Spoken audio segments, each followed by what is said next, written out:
Hello दोस्तों, कैसे हो आप लोग। स्वागत करता हूं आप लोगों का Omega Mantra N one M YouTube channel में।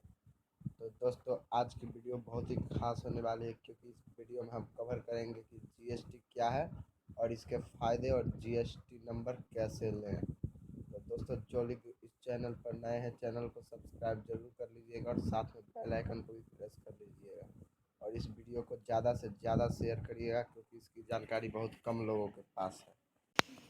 तो दोस्तों, चलिए वीडियो को शुरू करते हैं। दोस्तों देखिए, भारत में जीएसटी लागू हुए लगभग 1 साल से भी अधिक का समय हो गया है, लेकिन अभी भी जीएसटी की समझ बहुत कम लोगों को ही है। भारत सरकार द्वारा लागू इस व्यवस्था के नाम से तो सभी वाकिफ हैं। ये बात तो सही है दोस्तों कि सभी वाकिफ ही हैं इस बात से, लेकिन इसकी पूरी जानकारी जो है वो किसी के पास नहीं है। तो दोस्तों, मैं इस वीडियो में पूरी जानकारी दूंगा, वो भी हिंदी में। तो दोस्तों, वीडियो को एंड तक देखते रहिएगा। देखिए, इसमें लिखा हुआ है जीएसटी क्या है, यह कैसे काम करता है तथा इसके लागू होने से हमारे आर्थिक स्थिति पर क्या प्रभाव पड़ा आदि इससे जुड़े मूलभूत सवालों के जवाब बहुत कम लोगों के पास ही है। इसी क्रम में आज हम आपको जीएसटी से जुड़ी सभी जानकारी देने वाले हैं तथा जीएसटी को लेकर आपके मन में उठने वाले सभी सवालों के जवाब भी देने वाले हैं। तो देखिए दोस्तों, हम इस वीडियो में क्या क्या कवर करेंगे। पहले जीएसटी क्या है, दूसरा है जीएसटी कैसे काम करता है, उसके बाद है जीएसटी नंबर कैसे लें और लास्ट में हम देखेंगे जीएसटी के फायदे। चलिए दोस्तों, आगे देखते हैं कि क्या है। देखिए दोस्तों, जीएसटी का full form goods and service tax, जिसका हिंदी में मतलब है वस्तु एवं सेवा कर। इसके पूरे नाम को जानने से ये तो साफ ही हो गया है कि ये वस्तुओं यानी कि गुड्स अथवा सेवा यानी कि सर्विस पर लगाने वाला टैक्स है। तो दोस्तों जीएसटी को समझने के लिए सबसे पहले इसे लागू होने से पहले कि भारतीय टैक्स व्यवस्था को समझना होगा। जीएसटी लागू होने से पहले भारत में टैक्स व्यवस्था को डायरेक्ट टैक्स तथा इनडायरेक्ट टैक्स के रूप में बांटा गया था। कहने का मतलब हुआ कि जीएसटी लागू होने से पहले टैक्स व्यवस्था को दो भागों में बांटा गया था, जो डायरेक्ट और इनडायरेक्ट रूप में था।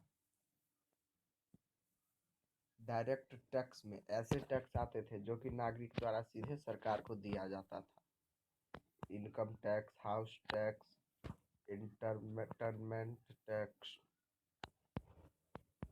आदि इसके अंतर्गत आते हैं। उसके बाद है दूसरे तरह का टैक्स था इनडायरेक्ट टैक्स, जिसे अप्रत्यक्ष कर भी कहते हैं। जब भी कोई सामान या सर्विस बाजार में कस्टमर के खरीदने के लिए पहुंचती है तो उसे उस सामान को या सर्विस को मार्केट में पहुंचाने के लिए तथा उसे कस्टमर को बेचने के लिए उसके मालिक को भारत सरकार को टैक्स देना पड़ता था। इस टैक्स की भरपाई कस्टमर की जेब से ही की जाती थी।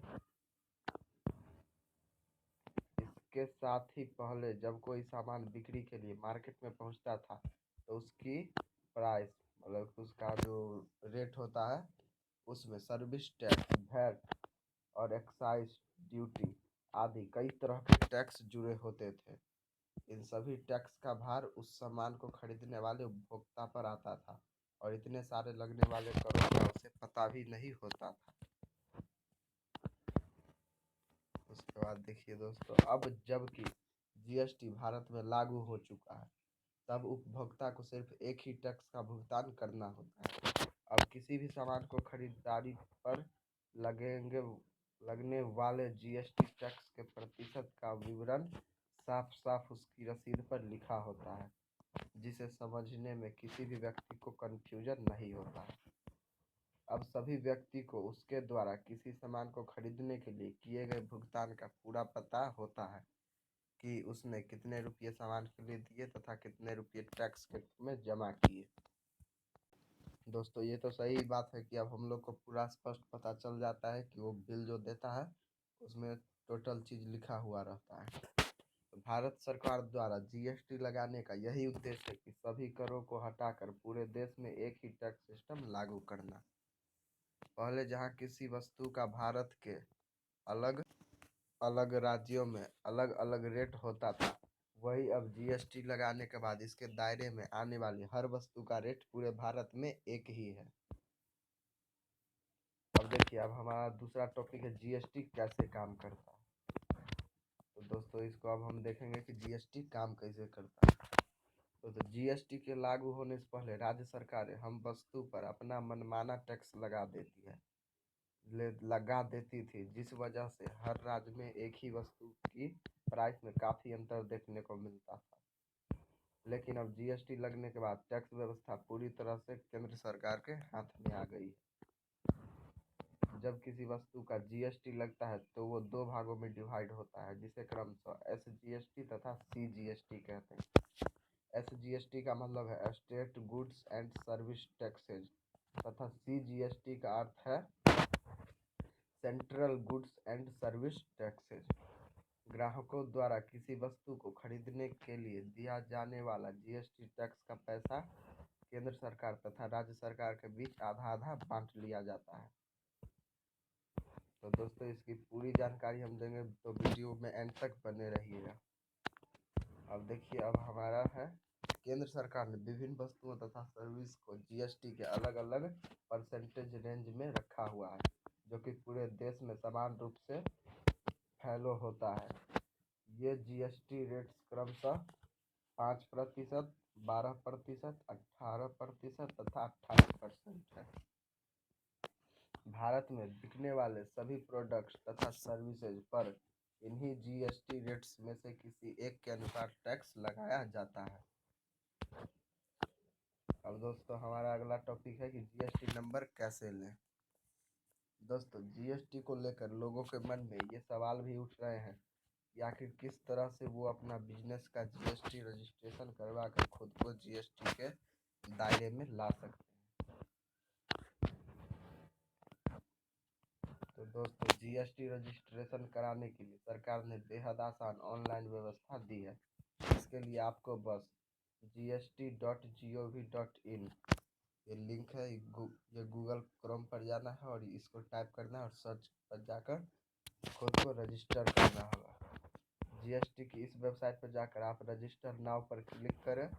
रजिस्टर नाउ पर क्लिक करते ही अगले पेज पर आपको एक रजिस्ट्रेशन फॉर्म मिलेगा।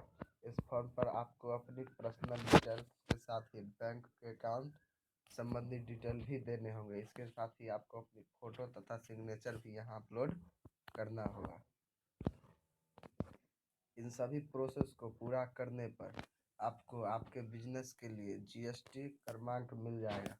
अगर आपको जीएसटी रजिस्ट्रेशन करने में कोई दिक्कत आती है तो आप इसकी टोल फ्री नंबर या हेल्पलाइन नंबर 1800 1200 232 पर कॉल करके अपनी समस्या बता सकते हैं। अब नोट में दिया हुआ कि जीएसटी नंबर लेने का सबसे आसान तरीका है कि किसी वकील या अकाउंटेंट को कुछ पैसे देकर अपना रजिस्ट्रेशन करा सकते हैं। अब दोस्तों, हम जानेंगे कि जीएसटी के फायदे क्या हैं। जीएसटी के बारे में इतना कुछ जानने के बाद ये तो हम कह सकते हैं क्लियर हो गया है कि जीएसटी की वजह से हमारे देश की टैक्स व्यवस्था में पारदर्शिता आई है। इसके साथ ही जीएसटी के लागू होने से टैक्स की चोरी तथा भ्रष्टाचार पर भी नकेल कसी गई है। इसके साथ ही जीएसटी के लागू होने के कई और फायदे भी हैं, जिनकी चर्चा अब हम यहाँ करने वाले हैं।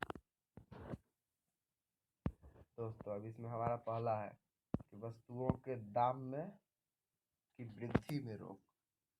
दोस्तों, जीएसटी लगने से पूरा देश सिर्फ एक टैक्स के दायरे में आ गया है। अब टैक्स के ऊपर टैक्स लगाने की व्यवस्था समाप्त हो चुकी है, जिससे वस्तुओं के दाम में होने वाली वृद्धि पर रोक लगती है। अब देखिए, दूसरा फायदा है कि आम जनता को राहत। जैसा कि हम सभी जानते हैं कि जीएसटी को विभिन्न रेट्स में बांटा गया है। ऐसे में जो आम लोगों की ज़रूरत की चीज़ें उन्हें कम परसेंट वाले टैक्स के रेंज में रखा गया है, जिससे कि भारत में आम जनता को काफ़ी राहत मिली है। बिजनेसमैन को फ़ायदा। पहले व्यापारियों को किसी सामान को एक स्टेट से दूसरे स्टेट में ले जाने के लिए अलग अलग स्टेट की चुंगी के रूप में टैक्स देना पड़ता था। वहीं अब वो सिर्फ एक बार में ही ऑनलाइन टैक्स का भुगतान करके आसानी से अपने सामान को एक स्टेट से दूसरे स्टेट में ले जा सकते हैं। और दूसरा दोस्तों, हमारा चौथा जो है वो है पूरा टैक्स सिस्टम ऑनलाइन। पहले भारतीय टैक्स व्यवस्था काफ़ी कॉम्प्लिकेटेड थी, जिसकी समझ सिर्फ इससे जुड़े लोगों को ही थी। इसके साथ ही छोटे छोटे व्यापारी टैक्स की चोरी करने में भी कामयाब हो जाते थे। अब जीएसटी की शुरुआत के बाद सभी छोटे व बड़े व्यापारियों को एक खास जीएसटी नंबर अलर्ट किया गया है। इस जीएसटी नंबर के द्वारा किसी भी व्यापारी के टैक्स का ब्यौरा ऑनलाइन ही लिया जा सकता है। ऐसे में उसके द्वारा टैक्स की चोरी का सवाल ही नहीं उठता है। अब दोस्तों, इस पोस्ट पर हमारी राय।